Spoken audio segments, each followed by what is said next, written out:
Vous écoutez la leçon biblique de l'Église de la Science chrétienne indépendante de Plainfield, située à Plainfield, New Jersey, États-Unis d'Amérique.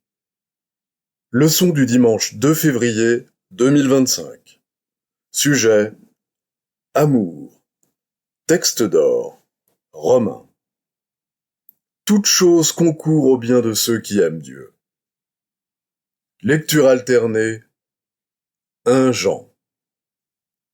Bien-aimés, aimons-nous les uns les autres, car l'amour est de Dieu, et quiconque aime est né de Dieu et connaît Dieu.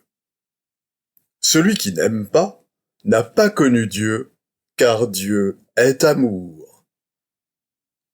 L'amour de Dieu a été manifesté envers nous en ce que Dieu a envoyé son Fils unique dans le monde, afin que nous vivions par lui.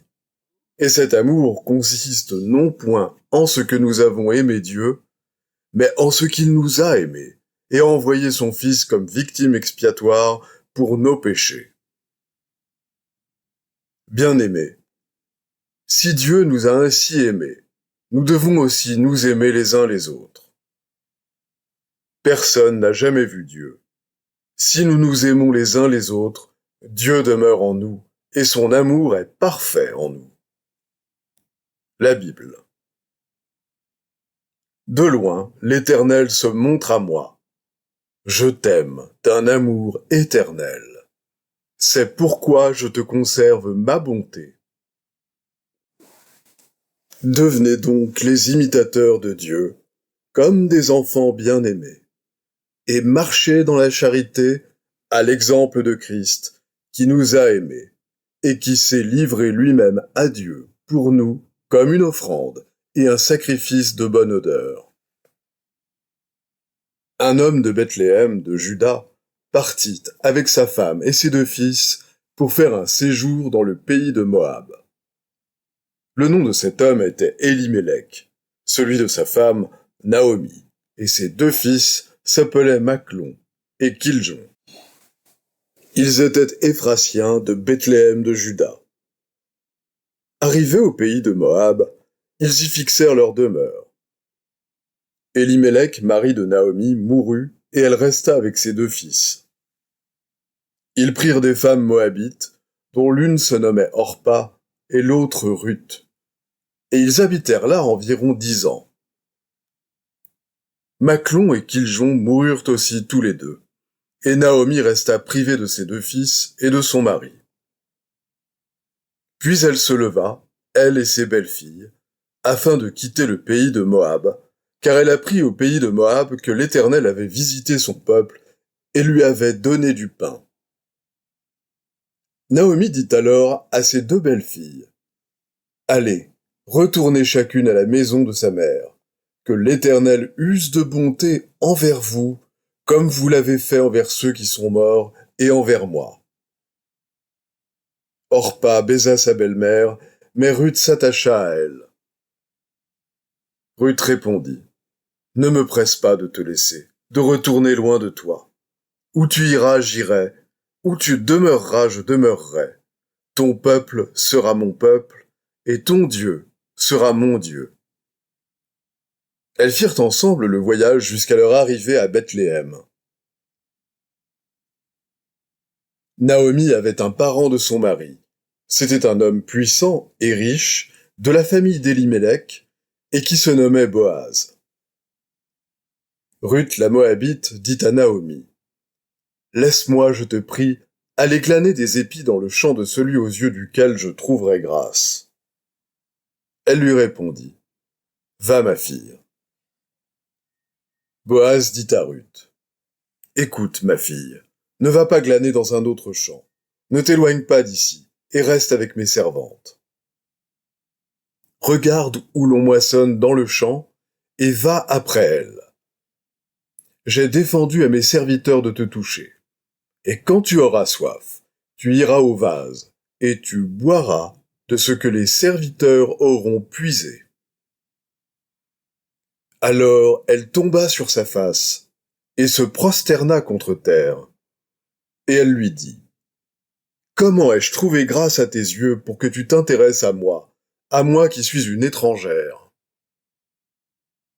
Boaz lui répondit, on m'a rapporté tout ce que tu as fait pour ta belle-mère depuis la mort de ton mari, et comment tu as quitté ton père et ta mère et le pays de ta naissance, pour aller vers un peuple que tu ne connaissais point auparavant. Que l'Éternel te rende ce que tu as fait, et que ta récompense soit entière de la part de l'Éternel, le Dieu d'Israël sous les ailes duquel tu es venu te réfugier. Boaz prit Ruth, qui devint sa femme, et il alla vers elle. L'Éternel permit à Ruth de concevoir, et elle enfanta un fils. Les voisines lui donnèrent un nom, en disant, un fils est né à Naomi. Et elles l'appelèrent Obed. Ce fut le père d'Isaïe, père de David. Dieu est amour, et celui qui demeure dans l'amour demeure en Dieu, et Dieu demeure en lui. Tel il est, tel nous sommes aussi dans ce monde. C'est en cela que l'amour est parfait en nous, afin que nous ayons de l'assurance au jour du jugement. La crainte n'est pas dans l'amour, mais l'amour parfait bannit la crainte. Car la crainte suppose un châtiment, et celui qui craint n'est pas parfait dans l'amour. Pour nous, nous l'aimons parce qu'il nous a aimés le premier. Jésus dit, « Je vous donne un commandement nouveau. Aimez-vous les uns les autres, comme je vous ai aimé. Vous aussi, aimez-vous les uns les autres. À ceci, tous connaîtront que vous êtes mes disciples, si vous avez de l'amour les uns pour les autres. » Retenons fermement la profession de notre espérance, car celui qui a fait la promesse est fidèle. Veillons les uns sur les autres, pour nous exciter à la charité et aux bonnes œuvres. Enfin, soyez tous animés des mêmes pensées et des mêmes sentiments, pleins d'amour fraternel, de compassion, d'humilité. Ne rendez point mal pour mal, ou injure pour injure. Bénissez, au contraire, car c'est à cela que vous avez été appelés afin d'hériter la bénédiction. Si quelqu'un en effet veut aimer la vie et voir des jours heureux, qu'il préserve sa langue du mal et ses lèvres des paroles trompeuses. Qu'il s'éloigne du mal et fasse le bien, qu'il recherche la paix et la poursuive. Car les yeux du Seigneur sont sur les justes, et ses oreilles sont attentives à leurs prières. Paissez le troupeau de Dieu qui est sous votre garde, non par contrainte, mais volontairement, selon Dieu, non pour un gain sordide, mais avec dévouement, non comme dominant sur ceux qui vous sont échus en partage, mais en étant les modèles du troupeau. Et lorsque le souverain pasteur paraîtra, vous obtiendrez la couronne incorruptible de la gloire. Je vais maintenant lire les passages corrélatifs tirés du livre d'études de la science chrétienne, Science et santé avec la clé des Écritures de Mary Baker Eddy. Dieu est amour. Impossible d'en demander davantage, de regarder plus haut, d'aller plus loin. L'amour pour Dieu et pour l'homme est le vrai mobile, à la fois pour guérir et pour enseigner. L'amour révèle le chemin, l'illumine, le désigne et nous y guide. Les bons motifs donnent des ailes à la pensée, de la force et de la liberté à la parole et à l'action. L'amour est prêtre à l'autel de la vérité. Attendez patiemment que l'amour divin se meuve sur la surface des eaux de l'entendement mortel et qu'il forme le concept parfait. Il faut que la patience accomplisse parfaitement son œuvre. L'amour est impartial et universel dans son adaptation et dans ses dispensations. C'est la fontaine jaillissante qui crie « Ô vous tous qui êtes altérés, venez à la source des eaux ». Dieu est le principe de la métaphysique divine. Comme il y a un seul Dieu, il ne peut y avoir qu'un seul principe divin de toute science. Et il faut qu'il y ait des règles fixes pour la démonstration de ce principe divin. Aujourd'hui, la lettre de la science parvient abondamment à l'humanité, mais cette dernière n'en acquiert l'esprit que petit à petit. La partie vitale, le cœur et l'âme de la science chrétienne, c'est l'amour. Sans l'amour, la lettre n'est que le corps sans vie de la science, inerte, froid, inanimé. Jésus aida à réconcilier l'homme avec Dieu en donnant à l'homme un sens plus vrai de l'amour. Le principe divin des enseignements de Jésus et ce sens plus vrai de l'amour rachètent l'homme de la loi de la matière, du péché et de la mort par la loi de l'esprit, la loi de l'amour divin. L'amour divin a toujours répondu à tout besoin humain et y répondra toujours. Il n'est pas bien de se figurer que Jésus démontra le pouvoir divin de guérir uniquement pour une certaine élite, ou pour une période de temps limitée, puisqu'à toute heure, l'amour divin dispense tout bien à l'humanité entière. Le miracle de la grâce n'est pas un miracle pour l'amour. L'amour de soi est plus opaque qu'un corps solide. En obéissant patiemment à un Dieu patient, travaillons à dissoudre avec le dissolvant universel de l'amour l'erreur adamantine, la volonté personnelle, la propre justification et l'amour de soi, qui fait la guerre à la spiritualité et qui est la loi du péché et de la mort. Pour être vraiment heureux, il faut que l'homme s'harmonise avec son principe, l'amour divin. Il faut que le Fils soit en harmonie avec le Père, qu'il soit conforme au Christ. Selon la science divine, l'homme est dans un état aussi parfait que l'entendement qui le forme. La vérité de l'être rend l'homme harmonieux et immortel, tandis que l'erreur est mortelle et discordante. Le bonheur est spirituel, né de la vérité et de l'amour. Il n'est pas égoïste, par conséquent il ne peut exister seul, mais demande que toute l'humanité y participe.